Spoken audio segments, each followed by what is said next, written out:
नमस्कार. देवमाजावरती स्वागत आहे. आज आपल्याबरोबर फोन लाईनवरती वैजापूरकर काका जोडले गेले आहेत जोधपूरवरनं. आजचा दिवस स्पेशल आहे कारण आज भगवान श्रीधर स्वामी पुण्यतिथी आहे. तर त्याबद्दल आपल्याला काका काही माहिती देणार आहेत. नमस्कार काका. नमस्कार.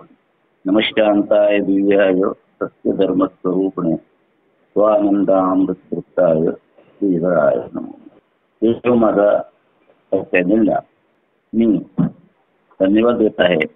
या क्षणी सद्गुरू भगवान श्रीधर स्वामी यांच्याबद्दल दोन सांगायला विनंती केलेली आहे.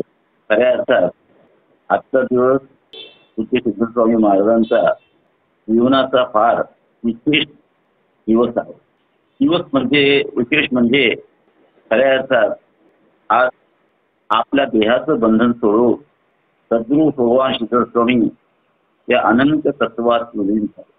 आपण म्हणतो ना, संतांची पुण्यतिथी साजरी केली जाते. खऱ्या अर्थात संत जन्ममरणाच्या पलीकडे गेलेले असतात. हा पुण्यतिथी ज्या दिवशी त्यांची समाधी दिवसाला पुण्यतिथी म्हणतात. पुण्यतिथी यासाठी म्हणतात आज ते देहाच्या बंधनातून सुटून पंचभौतिक देहाचं जे बंधन आहे तर त्या पलीकडे जाऊन अनंतात एकरूप झालेले असतात. पूज्य भगवान श्रीधर स्वामी वर्तमान शताब्दीचे एक महान सिद्धपुरुष म्हणून जन्मांतात ओळखले जातात. श्रीधर स्वामी महाराजांचा जन्म म्हणजे काही उद्देश होत्या त्यांना. धर्माला आलेली ग्लानी घालवण्यासाठी सद्गुरू भगवान श्रीधर स्वामींनी दत्त जयंतीच्या दिवशी जन्म घेतला होता. खऱ्या अर्थात सत्पुरुषांचं आणि अवताराचं जन्माचं काही प्रयोजन असतं.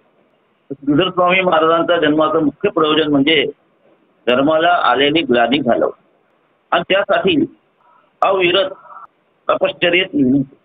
संन्यास घेतल्यानंतर जवळजवळ 1963 पर्यंत पूज्य स्वामी जरी एकांतात होते तरी जनमानसात विचरण करत होते.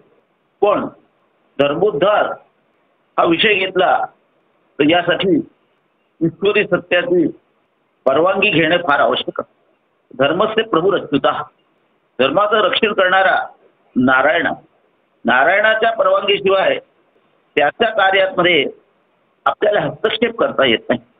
त्यासाठी नारायणाची जोपर्यंत परवानगी मिळत नाही तोपर्यंत धर्मोद्धाराचं कार्य यशस्वी होणे अवघड असतं. प्रत्येक संताचं एक प्रयोजन असतं, प्रत्येक अवताराचं एक प्रयोजन असतं. भगवान श्रीधर स्वामींचा अवतार कार्याचं मुख्य प्रयोजन म्हणजे स्वामी स्वतःच म्हणायचे, ज्ञान योग प्रदातारम दत्त श्रीधर रूपिणम सच्चित्सुखघनाकारम विश्वात्मानम भजामहे. या विश्वाला संचालन करणारी जी काही परमात्म शक्ती आहे ते श्रीधर स्वामी. असं श्रीधर स्वामी यांनी स्वतः श्रीधर पंचस्तोत्र याविषयी विवेचन करताना सांगितलेलं आहे. स्वामींनी 67 सालीपासून घेऊन समाधी घेण्यापर्यंत अखंड एकांतवास पत्करला. तो एकांतवास कशासाठी पत्करला होता?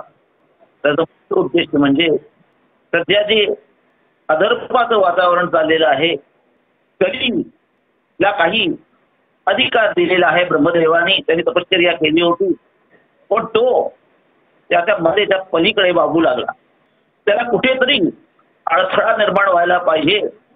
त्यासाठी परब्रह्म जलद गतीने या पृथ्वी तलावर आला असं स्वामींनी स्वतः सांगितलेलं. म्हणजे काहीतरी बंधन कलीला घालायला पाहिजे. त्यासाठी परब्रह्म श्रीधर नावाने त्या पृथ्वी तलावर अवतार घेऊन आला. स्वामींनी समाधी जी घेतली ती समाधी साधारण संतांपेक्षा वेगळी. त्याविषयी पुढे आपण चर्चा करू. पण स्वामी जे एकांतात गेले त्यांची काय दिनचर्या होती? तर स्वामी सद्गुरूची आराधना म्हणून तितका वेळ एका समाधीहून बाहेर घालवायचे आणि संपूर्ण 24 तासामध्ये 22-23 तास अखंड निर्विकल्प स्थितीमध्ये श्रीधर स्वामी असतात. चाकू या निर्विकल्प स्थितीच्या सामर्थ्याने धर्माचा उद्धार, धर्माला आलेली ग्लानी हलवता येऊ शकते असं स्वामींचा दृढ विश्वास आहे. किंद साध्यते, तपश्चर्येने काय साध्य होत नाही. खऱ्या अर्थात ब्रह्मदेवाला जे विश्वनिर्मिती सामर्थ्य प्राप्त झालं तपश्चर्येने प्राप्त झालं. नारायणाला विश्व संरक्षणाचं जे सामर्थ्य प्राप्त झालं ते तपश्चर्येने प्राप्त. त्याप्रमाणे जर धर्माला आलेली ग्लानी घालवायची असेल तर तपश्चर्येची गरज. ही तपश्चर्या म्हणजे नामस्मरण किंवा काहीतरी कुठे जाऊन तिथे यात्रेला जायचं फिरायचं असं नाही. कर्मकांड आपल्या आत्मस्थितीमध्ये कायमचं राहणं, निर्विकल्प स्थितीमध्ये कायम वास असणं म्हणजे फार मोठी तपस्या. स्वरूपी राहणे हा स्वधर्म हे जाण्याचे मुख्य कर्म साधू लक्षणात. आपल्या आत्मस्वरूपा वाचू कसलंही चिंतन वेगळेपणाने करायचं नाही. असे जी स्वरूप साधना आहे ती स्वामींनी सतत 7 वर्ष अखंड चालव. स्वामींनी हा संकल्प कुठे घेतला? होशंगाबादला 66 साली स्वामी शेवटच्या चातुर्मास्यात असताना त्यांच्याजवळ 2 एकाचं नाव जानकी अक्का आणि दुसरे जे जनार्दन म्हणून, या दोघांना स्वामीने सांगितलं की आता पुढे दीर्घ एकांतात जाणार आहे, कोणालाही माझं दर्शन होणार नाही. त्यावेळी स्वामींनी हेही सांगितलं होतं की 1 दिवसाचं प्रत्येक शिष्याकडं ती सेवा घे. सेवा म्हणजे काय? ते माझे वस्त्र जे मी स्नान केल्यानंतर टाकून नाही ते धुवायचं, माझी स्नानाची अंघोळीची व्यवस्था करून द्यायची, पण त्यालाही दर्शन होणार. पण काही कारणास्तव 2 जे सेवेकरी होते त्यांनी स्वामींना आग्रह केला, स्वामी तुमच्या सेवेत आम्हीच राहणार. आणि शिष्याच्या हट्टाच्या पायी स्वामींनी ती परवानगी दिली. ही गोष्ट स्वामींचे शिष्य नर्मदानंद जे त्यावेळी या दोघे शिष्यांबरोबर सेवेकरी म्हणून स्वामींच्या एका चातुर्मासात होते, त्यांनी मला ही गोष्ट सांगितलेली आहे. पुढे स्वामी हैदराबादचं चातुर्मास करून नागपूर करत सज्जनगडाला आले आणि सज्जनगड येथे स्वामींनी सर्वांना सांगितले, ज्यांना अनुग्रह द्यायचा असेल अनुग्रह माझ्याकडनं घेऊन घ्या. आता पुढे मी बाहेर येईल की नाही हे सांगता येत नाही. जोपर्यंत मला प्रभुरामाची आणि समर्थांची आज्ञा होत नाही धर्मोद्धाराची, तोपर्यंत मी तिथे एकांत सेवन करणार आहे असं स्वामींनी सज्जनगड रस्त्यावर असताना सर्वांना सांगितलं. त्यामुळे बऱ्याच लोकांनी, आबालवृद्धांनी, लहान पोरांनी सर्वांना स्वामींनी अनुग्रह दिला. काही लोकांना अरे हे तुला अनुग्रह देत. आणि मग स्वामी सज्जनगडाहून वरदपूर येथेही 24 तास 3 दिवस स्वामी होते. स्वामींनी शेवट म्हणजे एकांतात जायच्या आधीपर्यंत सर्वांना अनुग्रह दिला, बोलवून अनुग्रह दिला. मग आता पुढे माझं दर्शन होणार नाही असं.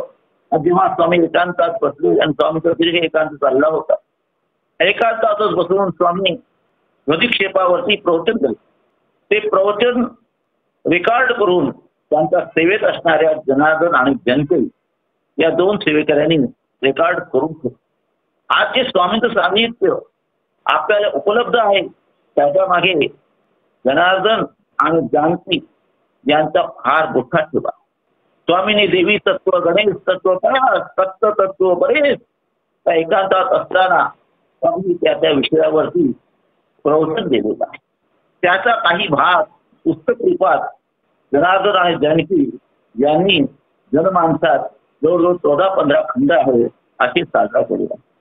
त्याच्या स्वामींची विलक्षण प्रतिभा ही तुम्हाला कशाला करायचंय कैलास स्वामींनी, की जरी ते एकांतात असले तेवढं धार फिरे आकाशी तिथे लक्ष पिलापाशी, धार आकाशात फिरत असते पण तिचं लक्ष आपल्या पिल्यांजवळ. तर स्वामी जरी एकांतात होते तर त्यांना आपल्या भक्तांना मार्गदर्शन करण्याची कुठेतरी इच्छा मनात यायची. म्हणून स्वामी प्रवचन रूपात जरी दर्शन नाही दिलं तरी त्या रूपात स्वामी गुरुतत्वावरती स्वामींचं एक प्रवचन आहे जे की YouTube वगैरे सर्व जागी फार मोठ्या प्रमाणात ऐकलं. आता स्वामींची समाधीच्या विषयी जी गोष्ट आहे त्याविषयी थोडं बोलणार. स्वामींनी आपलं शेवटचं प्रवचन जे दिलं ते समर्थांचा शेवटचा संदेश हे श्रीधर संदेश मासिकात प्रसिद्ध झालं. त्याच्यात श्रीधर स्वामी महाराजांनी खऱ्या अर्थात समर्थांचा शेवटचा संदेश नसून श्रीधर स्वामी महाराजांचा शेवटचा संदेश असा होता. पण म्हणतात ना, सद्गुरूंची जी लीला असते, सद्गुरू काय करतात त्याच्या शिष्यांना कळत नाही. त्याला कधीच कल्पना आली नाही की स्वामी दासकवणीच्या दिवशी ते समर्थांचा शेवटचा संदेश हा जो प्रवचन दिलेला आहे त्याच्यात काहीतरी विशेष रहस्य साठवलेलं. म्हणजे स्वामींनी त्या प्रवचनात सांगितलंय की सध्याची परिस्थिती काय आहे, आपला राजतंत्र, आपलं शासक हे सर्व भ्रष्ट झालेलं आहे. वर्णाश्रम व्यवस्था संपूर्ण नाहीशी झालेली आहे. ब्राह्मण पतित झालेला आहे आणि हे सर्व पाहून त्यांच्या मनात आश्चर्य दिसते. त्यांची इच्छा होते की बाहेर येऊ आणि कलीनी जो माजला आहे कली सर्व जागी त्याच्यावरती काहीतरी बंधन घालावं. पण असं म्हणतात ना की प्रत्येकाचं एक एक विभाग दिलाय, त्याचा तो अधिकारी आहे. धर्माचा अधिकार, धर्मोद्धाराचा अधिकार हे नारायणाला आहे. आणि नारायणाच्या परवानगीशिवाय धर्मोद्धाराचं कार्य करण्यासाठी त्यांना समोर येता येईल. बराच असा प्रसंग झाला त्याच्याविषयी जनार्दन स्वामीचे दिसले त्याने पुस्तक मोक्ष सुद्धा म्हणून लिहिलेलं आहे. त्याचा उल्लेख आहे की ज्यावेळी मफतलाल यांनी कापडचं राम मंदिर बांधलं होतं तर त्यांची इच्छा होती की राम मंदिराच्या मूर्तीच्या स्थापनेसाठी श्रीधर स्वामींनी यावं. श्रीधर स्वामींना त्यांनी पत्र पाठवलं. त्या पत्रात नंतर जे उत्तर दिलं गेलं स्वामींनी, स्वामी म्हणाले माझी इच्छा आहे की समोर यावं, पण रामराया मला आज्ञा देत नाही. समर्थ रामदास स्वामी मला आज्ञा देत नाही. तसं मी आज्ञेशिवाय बाहेर येऊ शकत. खऱ्या अर्थात ते आज्ञा का देत नाही, काही ते म्हणतात अजून अनुकूल काळ आलेला आहे.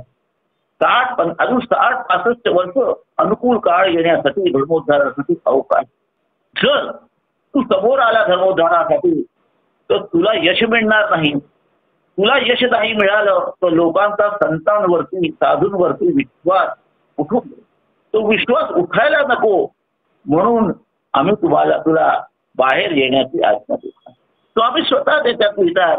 मला काही मान अपमानाची ही गरज नाही, पण खऱ्या अर्थात माझ्या कारणी जर लोकांचा सत्पुरुषाचा शब्दांवरती विश्वास उडून जाईल ते न होण्यासाठी आणि आपल्या परात्पर गुरुची आज्ञा घेतल्यापासून धर्मोद्धारासाठी मला येता येत नव्हतं म्हणून अखंड करत असेल. योग आला पण काही काळ असा झाला की त्याच्यामुळे ते घडले गेला. परत त्यांनी सांगितलं अजून काळ आलेला, अजून पुढे असा बराच काळ गेला. स्वामींनी 1973 सालची दास्तवणे त्या दिवशी स्वामींनी समर्थांचा शेवटचा संदेश म्हणून हे प्रवचन. त्या प्रवचनामध्ये स्वामींनी सध्या जे गोवंशाचं नाश होत आहे आणि संत पुरुष वगैरे त्याच्या मागे लागलेले आहेत, त्याच्यात एक प्रसंग असाही आहे ज्यावेळी एकदा गोवधाच्या बंदीसाठी आंदोलन केलं होतं. त्या आंदोलनात उत्तर भारताचे करपात्रीजी महाराज, प्रभुदत्त ब्रह्मचारी, निरंजन देवतीर्थपुरी शंकराचार्य हे सर्व समोर आले होते. हे सर्व गोवधबंदीसाठी आंदोलन केलं. त्यावेळी प्रभावती राजे म्हणून ही रमण महर्षींची शिष्या होती.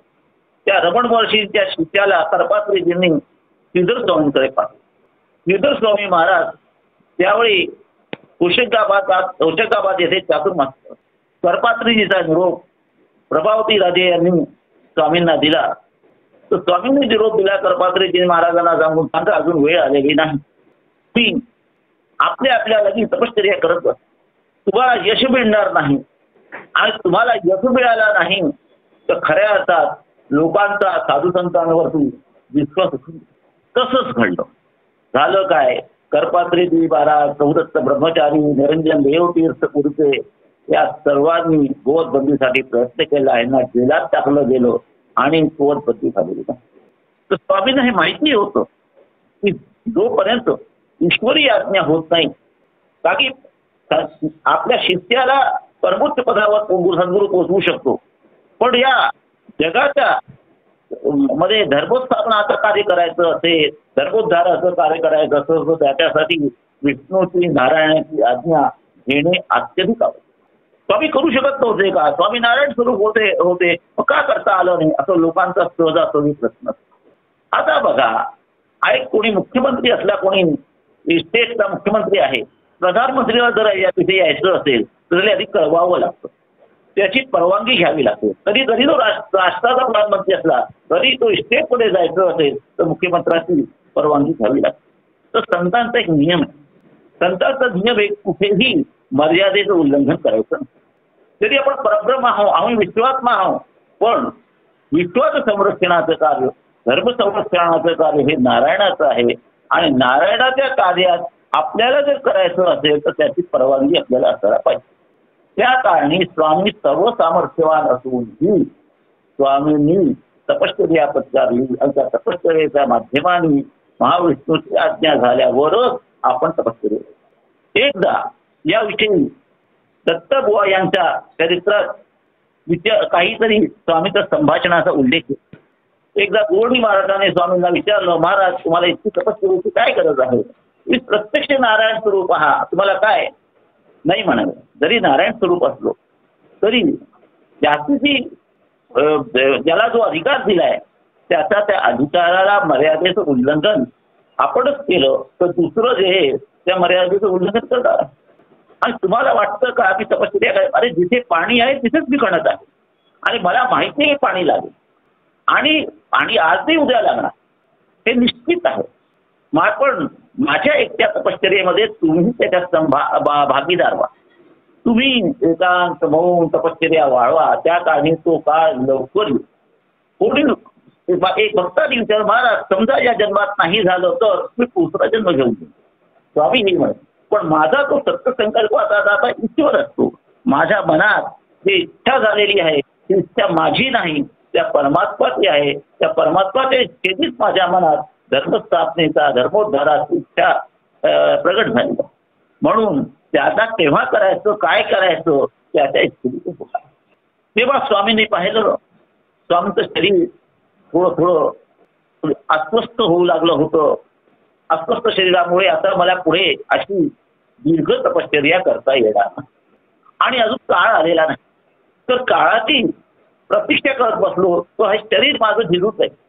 या शरीराने धर्मोद्धाराचं कार्य मला करता येणार नाही. त्यासाठी स्वामींनी निश्चय केला की आपण आता धर्मोद्धाराचं कार्य करायचं असेल तर नवीन शरण धारण करून ईश्वर आज्ञा जेव्हा होईल तेव्हा करायचं. तसं प्रभुरामाने त्यांना सांगितलं होतं, काळ आलेला नाही, तुझ्या निर्विकल्प स्थितीची तपश्चर्या त्यामुळेच जगवत राहत. तर तू आपली निर्विकल्प स्थितीची तपश्चर्या चालू ठेव. तुला बाहेर जरी नाही आला तरी तुझं ते तपश्चर्याचं सामर्थ्य ते कोणी ना कोणत्या रूपात माझा कोणीतरी अंश प्रगट होईल आणि त्या अंशाने तुझी तपश्चर्याचं सामर्थ्य घेऊन तो ते कार्य करेल. असं प्रत्यक्ष प्रभुरामाने आणि समर्थ रामदास स्वामी यांनी म्हणजे गुरु आणि परस्पर गुरुनी स्वामींनी आज्ञा दिली. तर स्वामींनी निश्चित केलं आता मला हा देह ठेवून काय होतं. तर या देहाने अजून काळ आलेला नाही आणि माझ्या या देहाने तपश्चर्या होऊ शकत, ते धर्मोद्धाराचं जे माझा संकल्प तो पूर्ण होऊ शकत नाही. तर देह ठेवणंच आणि त्याविषयी दासकमीच्या दिवशी स्वामींनी तेव्हा समर्थांचा शेवटचा संदेश म्हणून एक प्रवचन दिलं. त्यानंतर स्वामींनी कोणतंच प्रवचन दिलं. दासकमी नंतर रामनवमीचा उत्सव झाला. रामनवमीचा उत्सव झाल्यानंतर त्यावेळी रामनवमीच्या उत्सवात मामा काणे म्हणून दादरचे ते आले होते. त्यांनी उत्सवाचं सर्व व्यवस्था त्यांनी केली. स्वामींनी त्यांना सांगितलं काही दिवस राहून हनुमान जयंतीपर्यंत ते राहिले. हनुमान जयंतीच्या दिवशी परत त्यांनी विचारलं अजून 3 दिवस अवकाश आहे. 3 दिवस कशासाठी? अरे फार मोठी जबाबदारी तुझ्यावरती येणार. कसली जबाबदारी? त्याच्यात पैशाची माणसाची गरज लागेल का? हो स्वामींना लागेल, पैशाची माणसाची गरज लागेल. तर त्यांनी सांगितलं मारुती बुवा रामदासी यांच्या संघटनाचा अनुभव चांगला आहे, त्यांना सज्जनगडावरून बोलवून. तसंच त्या पैशाची गरज लागेल म्हणून तो पैशाची व्यवस्था करून हे सर्व स्वामींनी आधीपासून व्यवस्था करून ठेवली. पण खऱ्या अर्थात काय होणार आहे याचं स्वामींना थोडी आकलन होतं. पण बऱ्याचदा असं होतं की शिष्य जवळपास जे शिष्य असतात त्यांचा अधिकार सद्गुरूचा नसल्या कारणे चुकामुक होण्याची शक्यता अत्यंत झाली.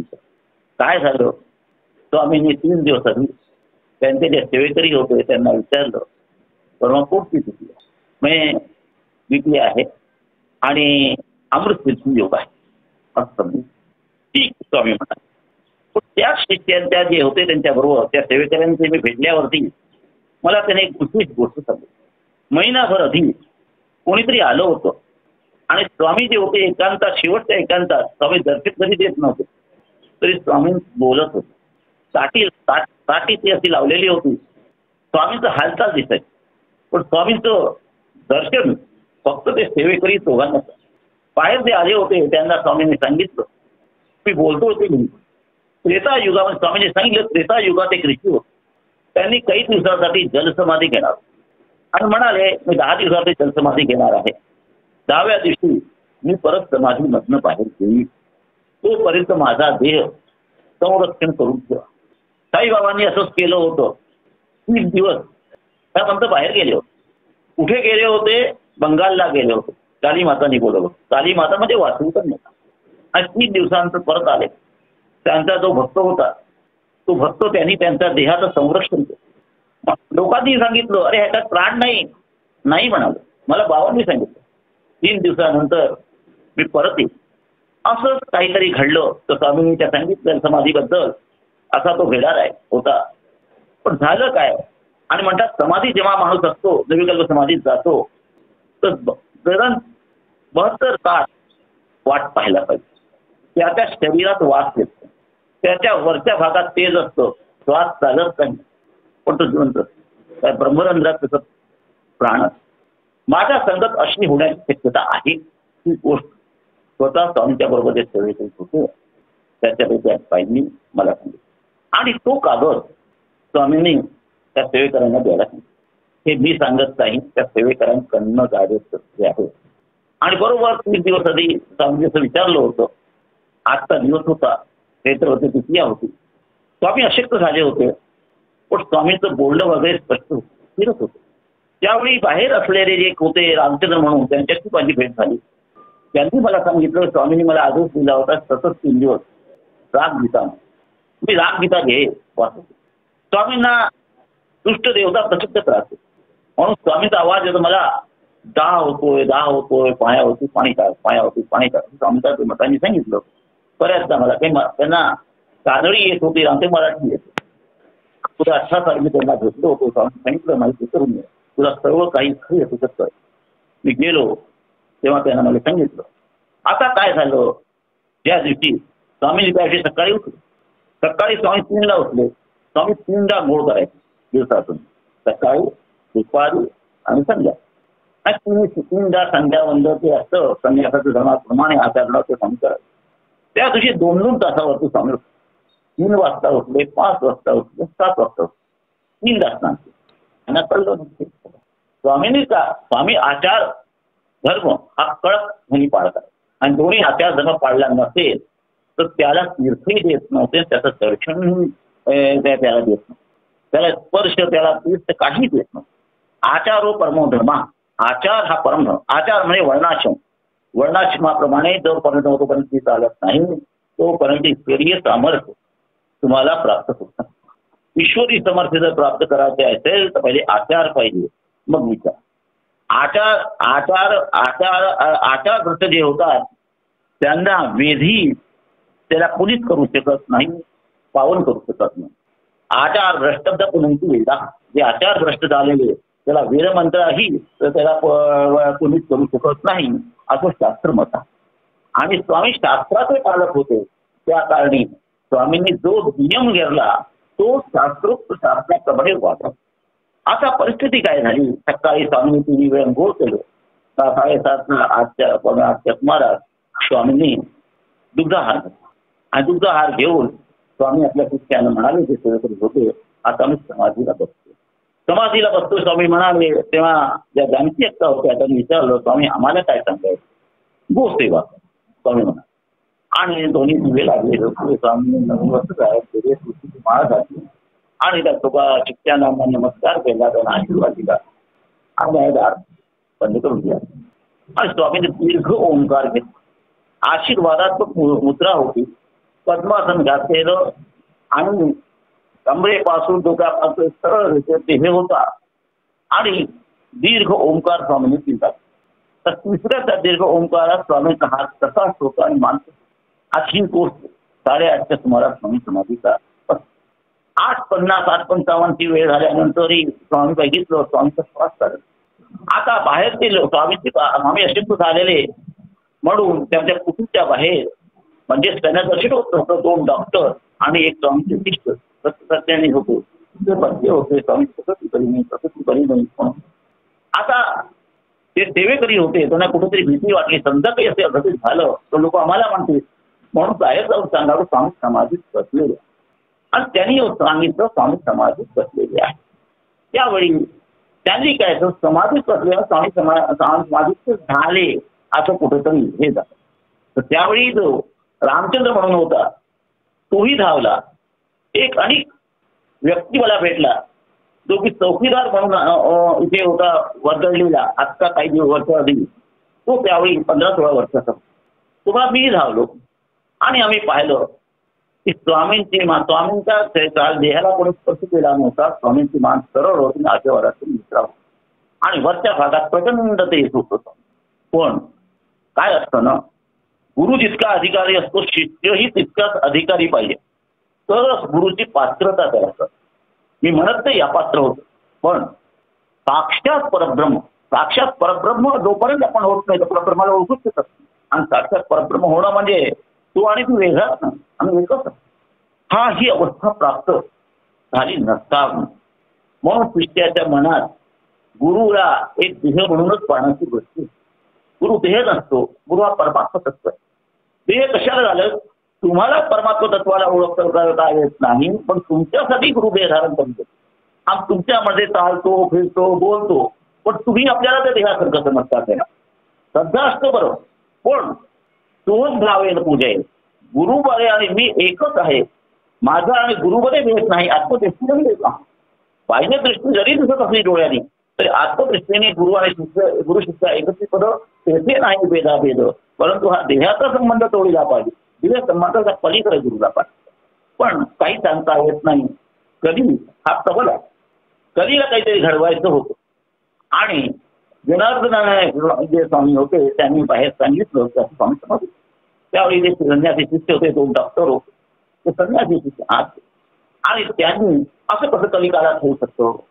जनार्दनांचे मला सांगितलं म्हणजे त्यांच्या जानकी असताना त्यांनी ते स्वामीचं पत्र जे लिहिलं होतं ते दाखवलं. स्वामींनी पत्र लिहिलं होतं असं हे करू तरीही आजच्या काळात असं होतं का म्हणून ती आज त्यांनी दोन्ही त्यांचे कांदे हलवले.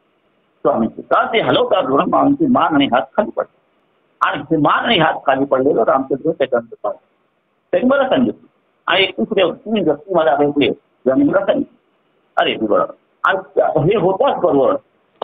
आता स्वामींना स्पर्श झाला आता त्या देहात आणि स्वामींचं जवळजवळ 6 तास चेहऱ्यावरती प्रचंड तेज स्वामींच्या ह्याच्यावरती वाटतच नव्हतं की स्वामींनी देह सोडलेला. आता परिस्थिती काय झाली तिथेच असताना बाबा मुळे म्हणून एक होते नाशिकचे संपादक. त्यांनी मला एक गोष्ट सांगितली. त्यांना एक अमेरिकेचा कोणीतरी व्यक्ती होता रॉबर्ट काहीतरी नाव होतं त्याचं. त्याची बायको वारली. तो सबंध विश्व फिरून आला तर बायकोचं दुःख त्याचं नाहीच होत नव्हतं. त्याची भेट आणि बाबा मुळ्यांची भेट नाशिकला रामराज कुंडावर झाली. त्यांनी पाहिले कोणीतरी हा व्यक्ती शिकलेला दिसतो असा कसा हे बसलेला आहे काय विचारलं. मग मला माझे बायको गेले ते फार दुःख आहे. त्या दुःखापासून बाहेर कसं येईल तर बाबा मुळे म्हणाले माझे सद्गुरू आहेत सध्या वर्दळले ते एकाच तास आहे पण त्यांच्या जवळ गेलं की ते तुझं दुःख नाहीच करत. म्हणून तो जो होता रॉबर्ट म्हणून होता तो वर्दळलीला गेला. योग असा झाला ज्यावेळी स्वामींनी देह सोडला त्या प्रसंगी तो रॉबर्ट तिथे पोहोचला होता. तोही धावला. दुसऱ्या दिवशी बाबामुळे जेव्हा त्यांना देह दर्शित झालं नाही, पोहोचले तर हात निघताना दुसऱ्या दिवशी मग कुठे जातोय, काय झालं, पण मी इथे आलो होतो, स्वामींचा देह मी पाहिला आणि इतकं तेज होतं चेहऱ्यावरती की ज्याच्या शरीरातून देह प्राण गेल्यानंतर इतकं तेज आहे असताना काय असेल. तिथेच मी त्यांना श्रीधर स्वामी स्पिरिच्युअल टीचर म्हणून मी त्यांना स्वीकारतो आणि मी रात्री झोपलो, दुखी होतो, इतकं फिरलो आणि आलो तर मार्गाने देत होतो. रात्री स्वामींचा दर्शन त्यांना झालं. मी सध्या हिमालयात आहे आणि तो बाबामुळे आश्चर्यच होते स्वामींचं वर्तन स्वामींचा देह ठेवला म्हणून तिसऱ्या दिवशी आणि हा निघत होता. पण मला त्यांनी एक फोटो बनवली होती, स्वामी कसे दिसत होते आणि नाशिकच्या नंदुमुळ्यांनी तो फोटो त्यांनी दाखवला होता. ती भेट झाली होती नंतर. तर ही फोटो मला दे, मग हिमालयात जातो माझी स्वामीची हीच माझं वाटतं. स्वामी कसे दिसत होते, तेज पुंज होतं देह सोडल्यानंतरही प्रचंड तेज आणि माहिती तो हिमालयाकडे निघून गेला. ही गोष्ट मला बाबा बुळ्यांनी स्वतः सांगितली. त्या कारणे स्वामींची समाधी ही संजीवन समाधी. स्वामींची समाधी ज्ञानेश्वर महाराजांची संजीवन समाधी. आजच्या काळात अशी संजीवन समाधी पूर्ण अवेअरनेस असून समाधीमध्ये बसणं. आणि दुसरं म्हणजे स्वामींचा संन्यासामध्ये हा धर्म आहे किंवा संन्यास घेतल्यानंतर जेव्हा त्या समाधी दिली जाते ते एक म्हणतात धनंजय वायू. तो धनंजय वायू निघण्यासाठी काय करतात, त्याचे शिष्य किंवा त्याचा मुलगा हा शंखाने त्याचं डोकं ब्रह्मरंध्र पोट आणि जसं आपण कपाळ मुख्य म्हणतो संन्यासांचं कपाळ मुख्य तो स्वामींचा झाला नाही. का त्याला भीती होती की स्वामीच ब्रह्मरंध्रामध्ये प्राण असेल तर माझ्याकडनं होत नसतं. आता ही सर्व गोष्ट मी जे सांगतोय हे त्या व्यक्तींशी भेटल्यानंतर त्यावेळेस समाधीच्या वेळी होते, आता ते नाही. त्यांनी मला सांगितलेली गोष्ट आहे. सत्य बरंच काही लपलेलं असतं, पण कुठे ते आज 50 वर्ष झाले स्वामींना समाधी घेऊन ते उघडायला पाहिजे.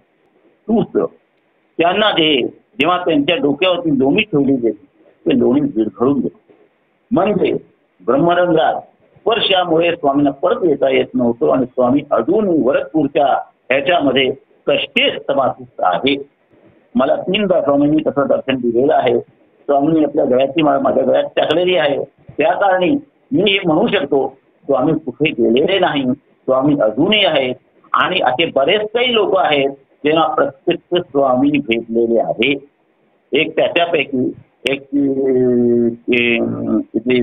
चित्रदुर्गच्या इथला एक आहे आप्पाजी म्हणून, त्यांना 30 वर्ष स्वामी सदैव अवधूत रूपात भेटलेले आहेत. एक कुंटे म्हणून बाई होत्या, त्या कुंटे म्हणून बाई होत्या जबलपूरच्या नर्मदा प्रदक्षिणेचा. त्यांना नर्मदा प्रदक्षिणेमध्ये स्वामींनी त्यांना जेव्हा त्यांना जे धरत आपले डाकू लोक धरतात तर त्यांना पासून सोडवण्यासाठी स्वामींनी मदत केली होती. असे बरेच लोक आहेत. इव्हन जगन्नाथ तुमच्यांनी एक अनुभव आपला सांगितला होता की त्यांची कोणीतरी नर्मदा प्रदक्षिणा गेली होती, तिला काहीतरी कुठे ती मांडी पडली ती, तर त्या स्वामींनी त्याला आपल्या छाटूनी दाखवली, भगवी छाटू बांधलेली. आणि बळवाचे श्रीराम महाराज त्यांच्या चरित्रात श्रीधर स्वामींचं लिहिलेलं आहे.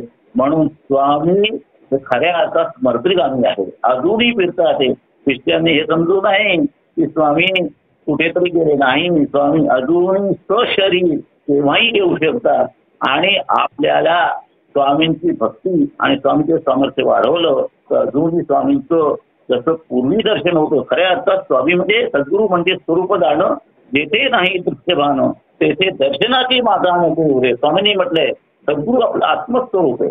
सद्गुरूंना दृश्य पदार्थ आणू नका, सद्गुरू दृश्याचा पलीकडचा. दृश्याचा पलीकडचा जेव्हा सद्गुरू तुम्हाला कळेल तेव्हा सद्गुरू आपल्या कायमचा जवळ आहे. खऱ्या अर्थात तिथे बघ शिष्य उरत नाही, शिष्याच्या शरीराच्या मार्फत सद्गुरूच आपलं कार्य करवतात. हा अनुभव प्रत्येकाला, तुमच्या मनातील प्रत्येक प्रश्नाचे उत्तर अजूनही सद्गुरू देतात.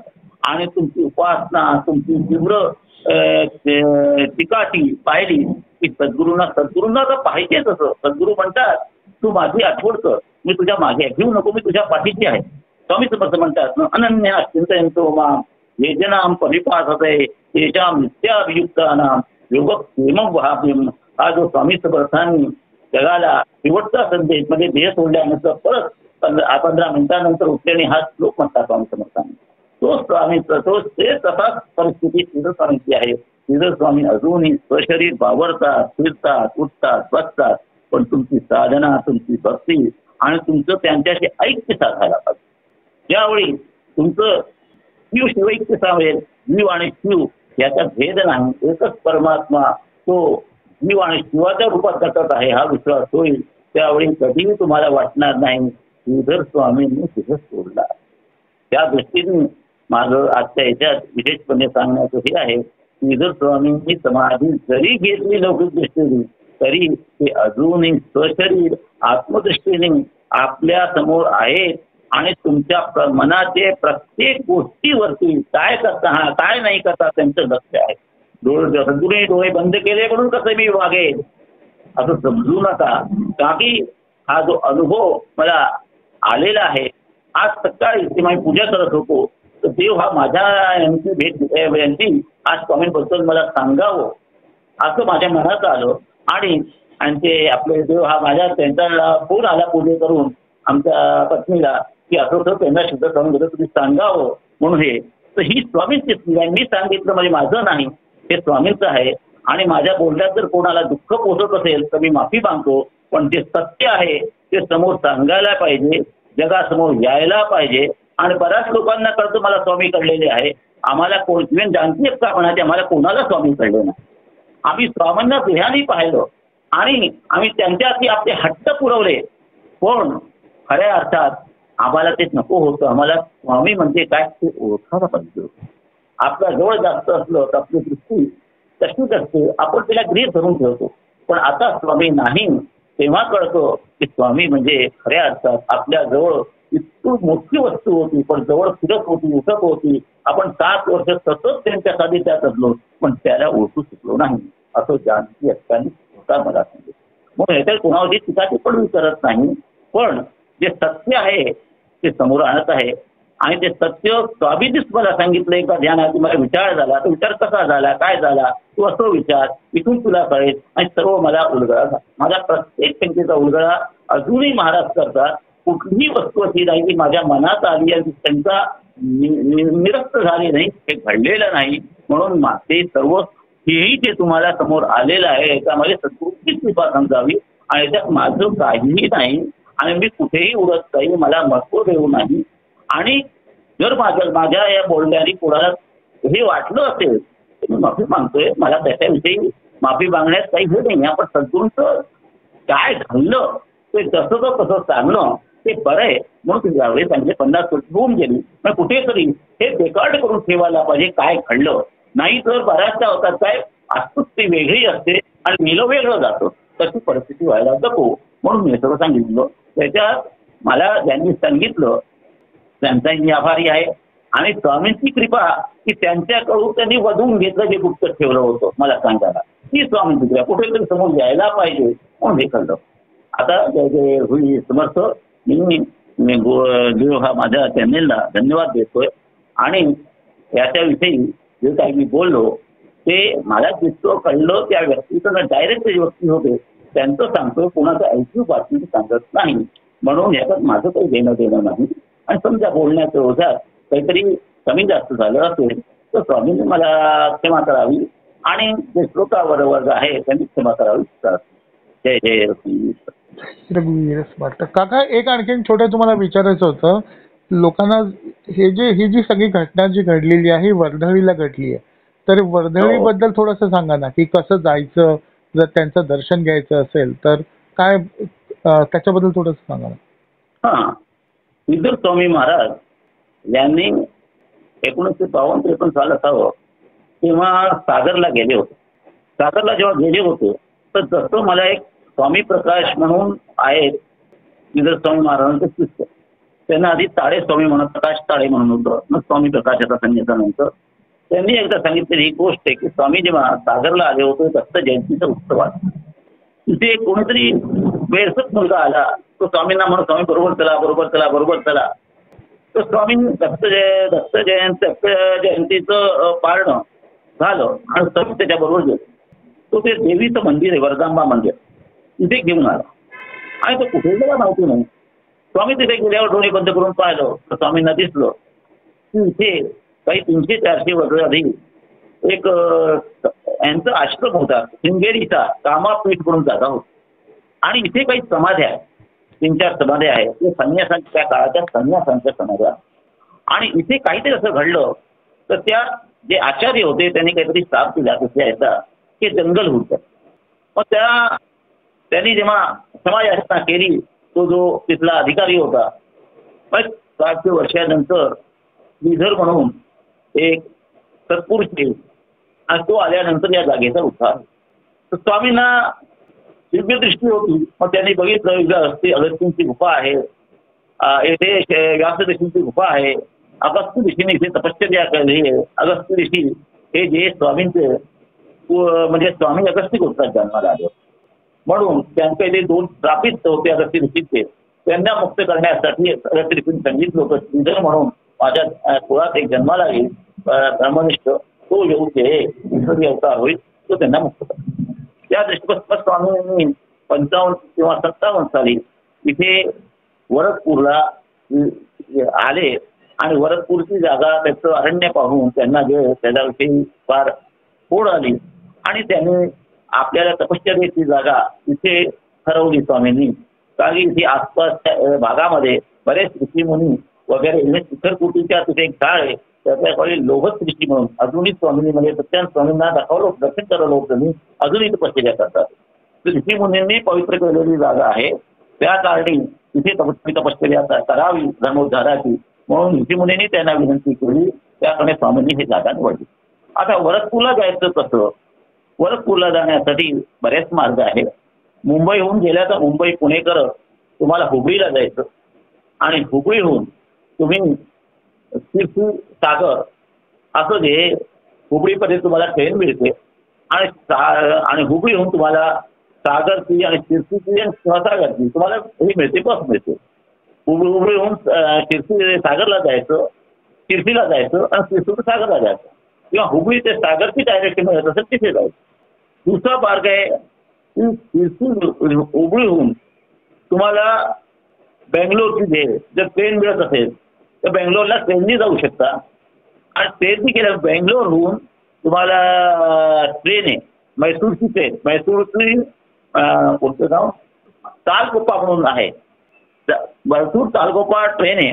त्या मैसूर तालगोपा ट्रेनमध्ये 2 ट्रेन चालतात, एक दुपारी 3 वाजता चालते, एक बेंगलोरहून रात्री 8:30ला चालते. 8:30ची ट्रेन आहे, सकाळी 6ला पोहोचते सागरला उतरायचं. सागरहून तिथे तुम्हाला ऑटो मिळतं आणि ऑटो धरून तुम्ही वर्धंडेला जाऊ शकता. तर म्हणजे 50-100 रुपये घेतो, 10 किलोमीटर आहे, तुम्ही तुम्हाला जात आहे. तसंच तुम्ही बेंगलोरहून असाल तर बेंगलोर टू सागरची बस असते, त्या येऊ शकतात. शिर्सी ते सागरची बस आहे. ट्रेननी यायचं असेल तर त्या प्लेननी यायचं असेल तर प्लेननी तुम्हाला हुबळीला या, हुबळीहून मग बस करून जा किंवा बेंगलोरला या, बेंगलोर ते सागरची बस करते. असं हे वर्धेला जाण्यासाठी मार्ग आहे. थोडं बरेच गोष्टीमध्ये बसनी जाऊ शकता, ट्रेननी जाऊ शकता, फ्लाईटने जाऊ शकता, स्वतःची कार घेऊन जाऊ शकता, काही करू शकता. पण तुमच्यात जर खऱ्या अर्थात जाण्याची उत्सुकता असेल तर स्वामी तसं तरी तुमच्यासाठी व्यवस्था करतील असा माझा अनुभव आहे. बऱ्याचदा रात्री 12 वाजताही कोणी नसेल तर कोणीतरी एक व्यक्ती येतो, मी तुम्हाला सोडून देतो सागरला घेऊन वर्दळलीला, असा माझा अनुभव आहे. त्या कारणी वर्दळलीला अवश्य एकदा जावं आणि वर्दळलीला गेल्यानंतर अनेक ते आहे तुम्हाला समाधीस्थान आणि वर्दळलीचं समाधीस्थान तुम्ही बघितलं तर ते तुमच्या स्वतःला अनुभव येईल ते काहीतरी वेगळं आहे, सांगायची गरज नाही. म्हणजे अजूनही महाराज तिथे वावरत आहेत. फक्त आपल्याला उपासना आणि आपली साधना ही आपण वाढवायला पाहिजे. ती वाढली की आम्हाला तुमचा तिथे गेल्यानंतर घरी आल्यावरती स्वामींचा तुम्हाला वर्ष असा माझा दृढविश्वास आहे. अजूनही आहेत, अजूनही मार्गदर्शन करतात, अजूनही लोकांना वेळ आणि अडचणीमध्ये बाहेर काढतात. स्वामींच्या कृपेने बऱ्याच लोकांना अजूनही पोरंबाळं होतात, त्यांना नोकरी लागते, हे एक वेगळा भाग आहे. पण अध्यात्म उन्नतीसाठी जर पाहिजे असेल तर स्वामींचा अवश्य, स्वामींचा शरण जा आणि स्वामींची कृपा प्राप्त करा. तुमची मानव जीवन सार्थक होईल हे मला सांगणं आहे. जय जय श्री. काका, तुम्ही आज आम्हाला वेळ दिला, भगवान श्रीधर स्वामींबद्दल सांगितले, खूप खूप धन्यवाद. धन्यवाद.